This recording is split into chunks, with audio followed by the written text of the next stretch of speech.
ಓಂ ಶಾಂತಿ. ನಾನು ಆತ್ಮ ಬ್ರಹ್ಮ ತಂದೆಯ ಸಮಾನ ಸಂಪನ್ನ ಆಗಿದ್ದೇನೆ. ಕರ್ಮಾತೀತ ಆಗಿದ್ದೇನೆ. ನಾನು ಆತ್ಮ ಬಾಪ್ದಾದಾರವರ ಛತ್ರ ಛಾಯೆಯ ಕೆಳಗೆ ವಿರಾಜಮಾನ ಆಗಿದ್ದೇನೆ. ದೇಹದ ಭಾನದಿಂದ ಭಿನ್ನ ಸಹಜ ಯೋಗಿ ನಿರಂತರ ಯೋಗಯುಕ್ತ ಸ್ಥಿತಿಯ ಅನುಭವ ಮಾಡುತ್ತಿದ್ದೇನೆ.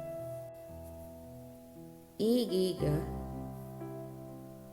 ಕರ್ಮದಲ್ಲಿ ಬಂದು ಈಗೀಗ ನ್ಯಾರಿ ಕರ್ಮಾತೀತ ಆಗಿದ್ದೇನೆ. ನಾನು ಆತ್ಮ ಬ್ರಹ್ಮ ತಂದೆಯ ಸಮಾನ ಸಂಪನ್ನ ಆಗಿದ್ದೇನೆ.